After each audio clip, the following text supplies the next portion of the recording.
Bismillahirrahmanirrahim. Today's topic is about electromagnetic waves. In easy words, if someone asks you what are electromagnetic waves, so electromagnetic waves are actually lights. अच्छा, यहाँ lights क्यों कहा, खाली light क्यों नहीं कहा? Because दुनिया में बहुत सी लाइट्स ऐसी हैं जो हम देख नहीं सकती. जो हम देख सकते हैं वो 5 to 10% है. दूसरी भी लाइट्स हैं जो हमें नज़र नहीं आती. ठीक है, जो हमें नज़र आती विजिबल लाइट है वो. तो जो बाकी लाइट्स हैं वो हमें नज़र नहीं आती. जैसे रिमोट कंट्रोल के आगे जो बल्ब है उसमें से इंफ्रारेड रेस निकलती है. आप मोबाइल कैमरा ऑन करके देखो, आईफोन के अलावा कोई और हो तो अब आप बटन दबाएंगे रिमोट कंट्रोल तो आपको वो नज़र आएगी, अदरवाइज नहीं. एक्सरे हमारी बॉडी को क्रॉस करते हुए नजर, अल्ट्रा वायलेट हमें नज़र नहीं आती. तो इसमें लाइट्स की भी टाइप्स हैं. खाली लाइट इज़ विजिबल लाइट जिसे हम कहते हैं. तो और भी लाइट्स हैं electromagnetic, they are all electromagnetic waves. जिस तरह की सब टाइप की लाइट्स हैं. अच्छा, इनकी बेसिक डेफिनेशन क्या है इलेक्ट्रोमैग्नेटिक वेव्स की? ये वो वेव है which do not need a medium to travel. इन्हें किसी मटेरियल की जरूरत नहीं होती, पार्टिकल्स की जरूरत नहीं होती. इन सिंपल वर्ड्स, वो वैक्यूम में भी ट्रैवल कर सकते हैं जहां कोई मीडियम नहीं हो. राइट. इनकी नेचर कैसी है? इनकी नेचर बिल्कुल ट्रांसवर्स वेव जैसी. ठीक है, अगर पूछें ये इलेक्ट्रोमैग्नेटिक वेव्स किस टाइप की, दे आर ऑल ट्रांसवर्स. और क्योंकि ये है ही light, so they travel at speed of light. और speed of light is too fast. कितनी होती है? 3.0 × 10⁸ मीटर पर सेकेंड.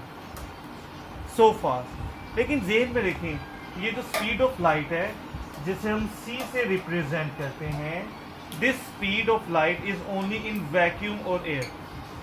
अगर वाटर में या किसी और मटेरियल में से, ग्लास में से पास करी तो थोड़ी स्पीड कम हो जाती, थोड़ी कम होती है. Still it's too fast. अच्छा, इनका नाम इलेक्ट्रोमैग्नेटिक वेव्स क्यों है? Because they are produced by changing electric and magnetic fields. दोनों एक पोजीशन में चेंज हो रही हैं, तो इनके इंटरेक्शन से प्रोड्यूस होती हैं इलेक्ट्रिक और मैग्नेटिक फील्ड से. इसीलिए इन्हें इलेक्ट्रोमैग्नेटिक वेव्स कहते हैं. उनका कॉम्बिनेशन है दोनों का. लेकिन एक कमाल की बात है, इन्हीं दोनों फील्ड्स की वजह से इन पे कोई इफेक्ट नहीं होता. ये इलेक्ट्रिक एंड मैग्नेटिक फील्ड से ही प्रोड्यूस होती है, लेकिन इन्हीं दोनों फील्ड्स का इन पे कोई इफेक्ट नहीं होता. They are not deflected by other field, ना इलेक्ट्रिक फील्ड ना मैग्नेटिक फील्ड. राइट. और क्योंकि ये लाइट है, they travel in the form of rays and beam, जैसे नॉर्मल लाइट कर रही. ये जो सारी प्रॉपर्टीज हैं, इन्हें कहते हैं ये इलेक्ट्रोमैग्नेटिक वेव की जनरल प्रॉपर्टीज हैं, ये सिमिलैरिटीज हैं. ये प्रॉपर्टीज हर इलेक्ट्रोमैग्नेटिक वेव में होंगी, लेकिन इनकी कुछ प्रॉपर्टीज डिफरेंट भी हैं एक दूसरे से, बल्कि क्वाइट डिफरेंट वैरायटी. वो कैसे, हम वही डिस्कस करने लगे. अच्छा जी, अगर हम इलेक्ट्रोमैग्नेटिक वेव्स को देखें तो एक ह्यूज वैरायटी है. वैरायटी को वी कॉल स्पेक्ट्रम. तो we have an electromagnetic spectrum variety. ये एक ऑर्डर में है, इन्हें ऑर्डर में याद कर लीजिए. ठीक है. गैमा रेज, गैमा का साइन ये स्मॉल आर की तरह होता है. कंप्यूटर में देखें तो वाई की तरह भी लगता है वैसे. X rays, ultraviolet UV, visible, infrared, microwave और रेडियो. और अमेजिंग थिंग ये है कि सिर्फ इनमें से ये है विच वी कैन सी. बाकी कोई लाइट्स हमें नजर नहीं आती.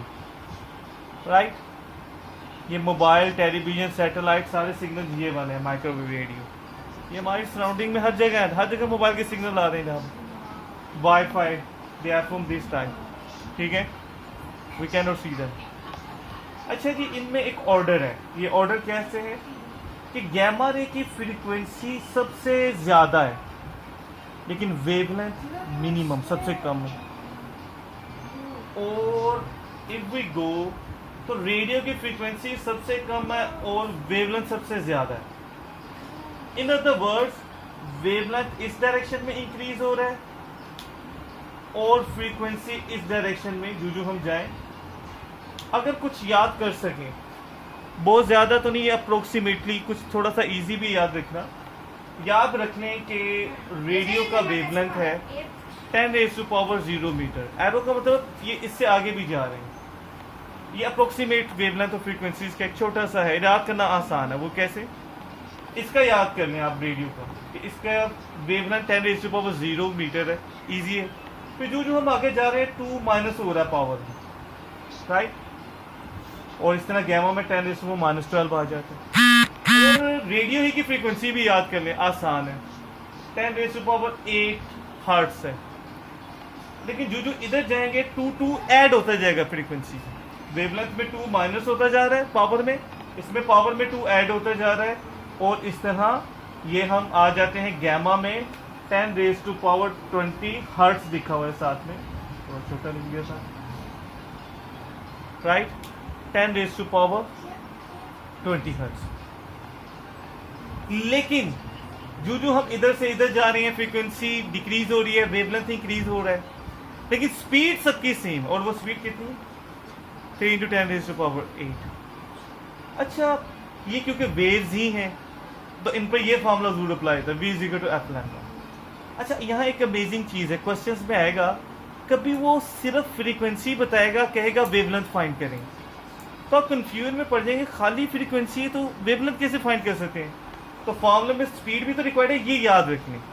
जब भी इलेक्ट्रोमैग्नेटिक वेवलेंथ स्पीड, ये आपने खुद याद रखनी है, 3 × 10⁸8।